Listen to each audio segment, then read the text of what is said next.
So, if you are a senior professional, you've almost definitely heard it. That one piece of vague, frustrating feedback that's just specific enough to make you worry, but way too generic to actually do something about it. It usually sounds a little something like this. Okay, so let's really dig into this, because this one post from a director on Reddit just perfectly captures a pain point so many ambitious people feel, right? You're good at your job.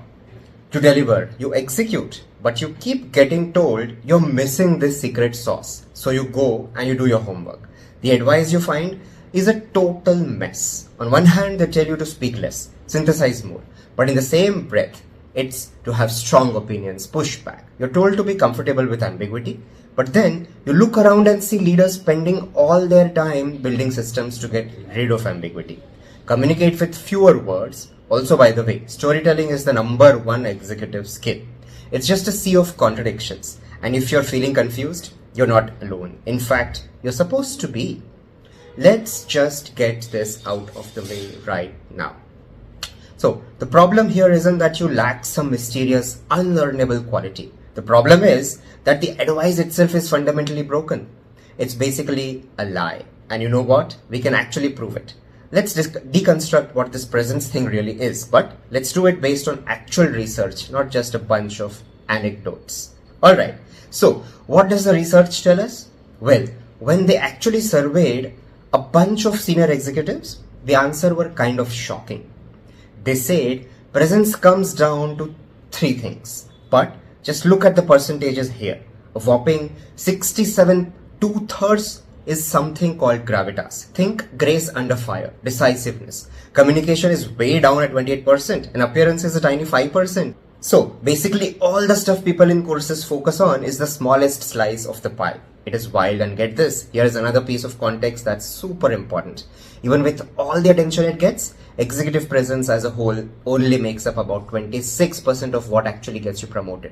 The other 74, that's your performance, your results, your relationships, office politics, timing, you name it. We are all obsessing over something that is at best only about a quarter of the entire promotion puzzle. This table right here just lays the whole problem bare. On the left, you've got what all those expensive leadership courses are selling you.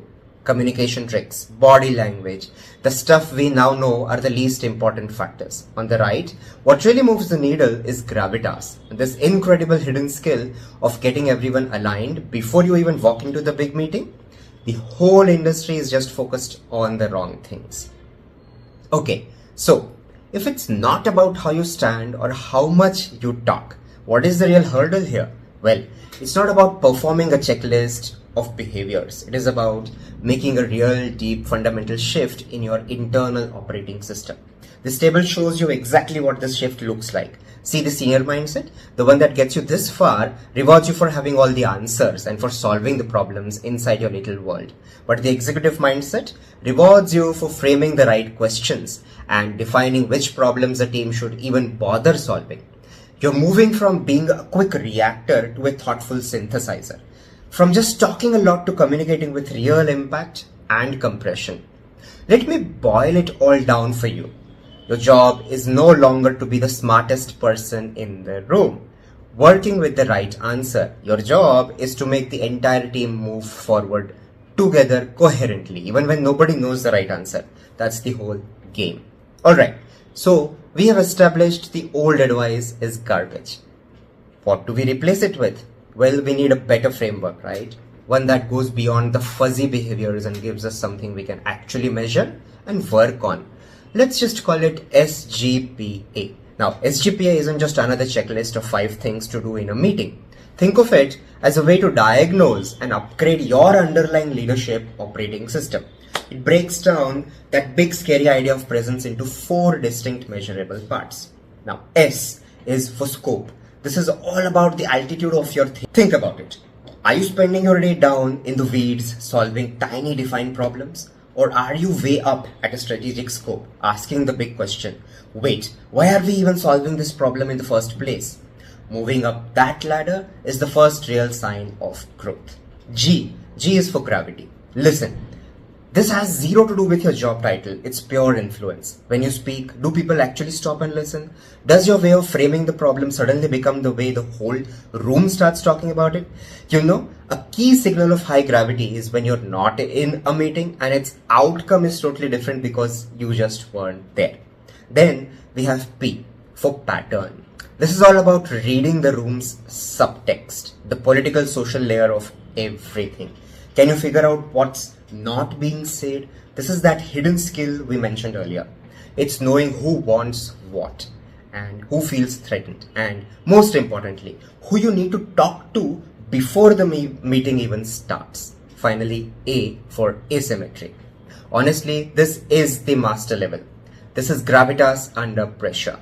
It's your ability to stay calm and regulated when you're being challenged or when the room is descending into chaos. It's about taking a direct challenge and not reacting defensively, but just processing it as more information. True asymmetry is when your thinking actually gets clearer as everyone else gets cloudier. Okay, now that all sounds great in theory, right? But how do you actually use this? Well, this isn't just theory. You can turn this entire framework into a really practical daily playbook. So here it is, your daily audit. At the end of every single day, just ask yourself these 4 questions. 1 for scope. What percentage of my day was strategic versus tactical? 2 for gravity. Did I just push my own solutions or did I frame the trade-offs for the team? 3 for pattern. Before that big meeting, did I do my homework and pre-sell my idea? 4 for asymmetry. After that tough conversation, how long did it take me to get my head straight? This isn't a one-time thing. It's a daily practice that will literally rewire how you lead. So I want to leave you with this. The next time you get that vague feedback about presence, don't get frustrated. Get curious. And instead of trying to change who you are, just ask yourself this one simple question. Because the answer to that reveals everything about the real shift you need to make. Question is, are you valued for answers or for asking the right questions?